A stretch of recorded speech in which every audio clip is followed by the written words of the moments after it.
Hello दोस्तों, मेरा नाम अभिषेक है और उत्तर प्रदेश लेजिस्लेटिव असेंबली सचिवालय वेरियस पोस्ट के लिए रिक्रूटमेंट जारी किया गया। दोस्तों, ये वो रिक्रूटमेंट के नेम है: review officer, additional, private secretary, copywriter and जो यहाँ पे आप वेरियस पोस्ट देख पा रहे हैं, ये सारी की सारी वो पोस्ट हैं।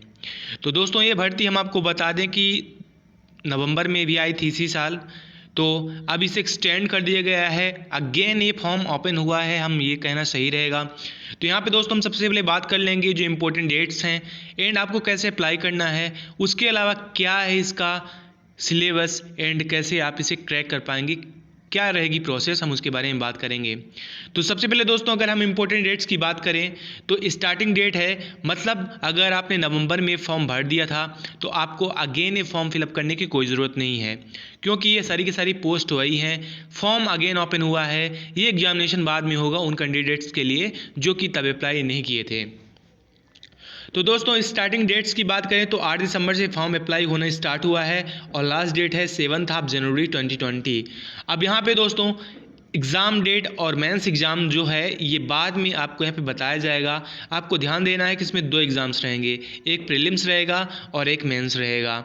वहीं पे अगर आप बात करें एप्लीकेशन फ़ी की तो एप्लीकेशन फ़ी रहेगी 950 रहेगी जनरल के लिए, ओबीसी के लिए, ईडब्ल्यूएस के लिए, SC ST PH एंड जो दिव्यांग हैं उनके लिए 50 रुपये रहेगा। आपको ध्यान देना है कि इस फीस के अलावा कुछ GST एंड पोर्टल चार्जेस भी लगेंगे, तो आपका ये 1000 क्रॉस कर जाएगा जनरल, ओबीसी, ईडब्ल्यूएस के लिए। एज लिमिट की बात करें तो दोस्तों आपकी एज लिमिट, एज पर रूल्स रहेगी। फॉर वेरियस पोस्ट्स आपको यहाँ पे छूट दी जाएगी एज पर रूल्स एंड डिफरेंट पोस्ट के लिए डिफरेंट एज लिमिट क्राइटेरिया, जो कि आप ऑफिशियल PDF नोटिफिकेशन में देख पाएंगे। दोस्तों जॉब लोकेशन जाहिर सी बात है कि उत्तर प्रदेश के लिए तो उत्तर प्रदेश में ही रहेगी। टोटल नंबर ऑफ पोस्ट 87 है। तो अब चलिए दोस्तों हम बात कर लेते हैं क्या ऑफिशियल PDF एंड क्या है वो भर्तियाँ जिस पर आप अप्लाई करेंगे, क्या एलिजिबिलिटी क्राइटेरिया है। तो दोस्तों ये है ऑफिशियल नोटिफिकेशन जो कि आया था 7 दिसंबर 2020 को। यहाँ पे आप वो सारे के सारे फैक्ट्स अगेन देखेंगे कि आप अप्लाई कब से कब तक कर पाएंगे। अगर आप आगे बढ़ें तो यहाँ पे ये बताएगा कि आपको कैसे इस फॉर्म को भरना है। दोस्तों आपको फॉर्म रजिस्ट्रेशन के बाद ही आपको फ़ीस सबमिट कर देना है, जिसके बारे में यहाँ पे इन डिटेल बताया गया है। अब यहाँ पे बताया दोस्तों किस तरह आपको फॉर्म भरना है। आपको डायरेक्ट लिंक मिल जाएगी जो कि मैं डिस्क्रिप्शन बॉक्स में ऑलरेडी दे दिया हूँ, आप वहाँ पे क्लिक करके रजिस्टर कर सकते हैं। अगेन आप फ़ीस पेमेंट करेंगे, देन उसके बाद आप कंप्लीट फॉर्म आप फिल कर लेंगे। दोस्तों इस PDF में अगर आप आगे जाएं तो यहाँ पे कैसे आपको फॉर्म भरना है, कैसे पेमेंट करना है, उस सब के बारे में तो बताया ही गया है। इसके साथ ही साथ आपको अब यहाँ पे आवेदन शुल्क के बारे में भी डिटेल में बताया गया है कि क्या आवेदन शुल्क है। ये हमने पहले देख लिया है कि जो सामान्य अनारक्षित हैं, OBC हैं, SC ST हैं, डिफरेंट के लिए कितना लगने वाला है, हमने इसके बारे में बात कर लिया है। अब दोस्तों ये सारे के सारे दिशा निर्देश हैं जो कि आप सभी को फॉलो करना है। अब हम आ जाते हैं कि इसमें क्या है आपका post, number of post and कैसे है यहाँ पे रिजर्वेशन। तो दोस्तों ये डिफरेंट पोस्ट हैं, लाइक संपादक, प्रतिवेदक, समीक्षा अधिकारी। तो दोस्तों आप ये देख पाएंगे कि आरक्षण की जो स्थिति है ये डिफरेंट कैटेगरीज में डिवाइडेड है और सबसे ज़्यादा पोस्ट है सहायक समीक्षा अधिकारी की। अब हम बात कर लेंगे इसके क्वालिफिकेशन के बारे में। दोस्तों यहाँ पे जितने भी फैक्ट्स हैं, जितने भी पोस्ट्स हैं, आप उन सबको देखिए। एज परियोल एलिजिबिलिटी क्राइटेरिया आपको अप्लाई करना है। तो चलिए दोस्तों अगर हम बात करें संपादक की तो आपके पास कार्य का अनुभव होना चाहिए और आपके पास किसी न किसी विषय में यहाँ पे आपके पास स्नातकोत्तर होना चाहिए और प्रायोरिटी रहेगी कि अगर आप सामाजिक विज्ञान में रहें तो ज़्यादा सही रहेगा। वहीं पे दोस्तों अगर आपके पास समीक्षा अधिकारी के लिए अप्लाई कर रहे हैं तो आपके पास वैलिड कोई डिग्री होनी चाहिए किसी भी स्ट्रीम में। और सहायक समीक्षा अधिकारी की बात करें तो आपके पास टाइपिंग स्पीड होनी चाहिए हिंदी में, लेकिन अगर आप इंग्लिश की रखते हैं तो आपको प्रायोरिटी दी जाएगी।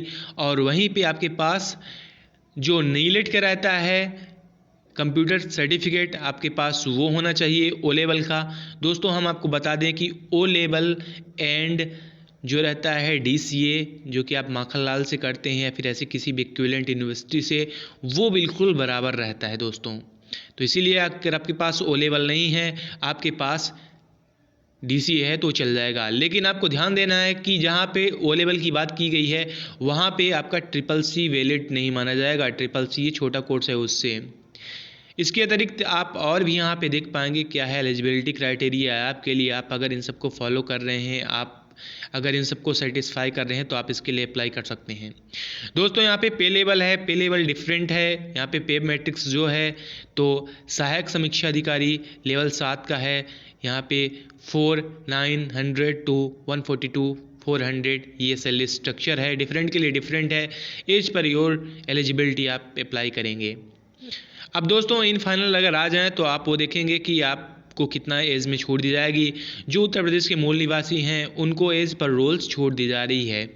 अब यहाँ पे कुछ फॉर्मेट्स इस पीडीएफ में है, इस नोटिफिकेशन में है, लेकिन अगर जैसे आप इसे क्रॉस करते हैं तो आपको यहाँ पे सिलेबस बताया जाएगा कि क्या रहेगा प्रारंभिक और मेंस का सिलेबस। तो चलिए दोस्तों ये आ गया है प्रारंभिक का। इसमें 2 केवल पेपर रहेंगे। ये जितने भी आपके सेक्टर्स हैं, जितने भी आपके स्ट्रीम्स हैं, जितने भी आपके डिफरेंट पेपर होगा, चाहे समीक्षा अधिकारी को हो चाहे संपादक को हो, उन सभी के लिए यहाँ पे 2 विषय कॉमन रहेगी। एक तो सामान्य अध्ययन और दूसरा सामान्य हिंदी। और सामान्य अध्ययन और सामान्य हिंदी में क्या आने वाला है, देखिए 50-50 क्वेश्चंस रहेंगे और 50-50 पूर्णांक रहेगा।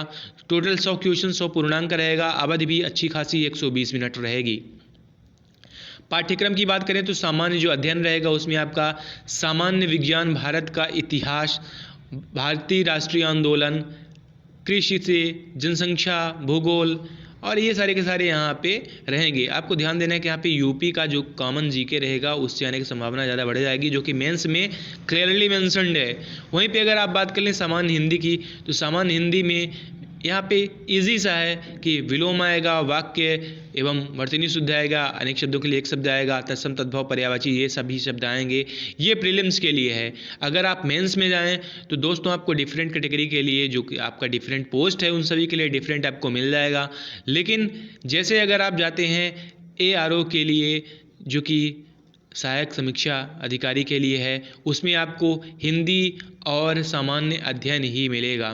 तो दोस्तों ये समीक्षा अधिकारी है और सहायक समीक्षा अधिकारी के लिए भी यही है।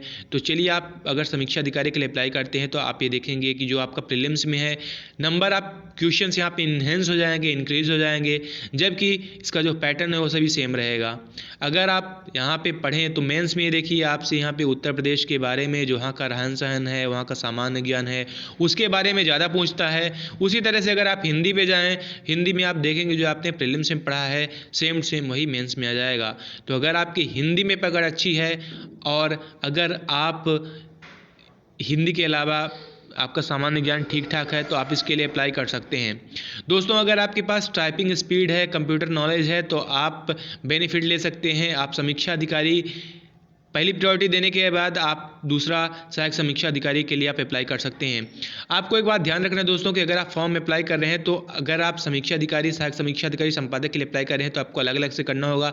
सभी का अलग अलग पेमेंट है, तो एज पर योर कन्वीनियंट आप कर सकते हैं दोस्तों। तो उम्मीद है दोस्तों कि मैं आपको एक्सप्लेन करवाऊँगा कैसे आपको यहाँ पे फॉर्म्स भरना है एंड कैसे कौन कौन सी पोस्ट हैं एंड क्या रिक्वायरमेंट्स हैं। तो दोस्तों आप अप्लाई करिए। अगर आपको कोई भी दिक्कत जाए आप हमसे याद करिएगा। हमने ऑफिशियल रजिस्ट्रेशन की लिंक डिस्क्रिप्शन बॉक्स में दे दी है। तो दोस्तों आप हमसे तो बने रहिएगा। Thanks lot guys.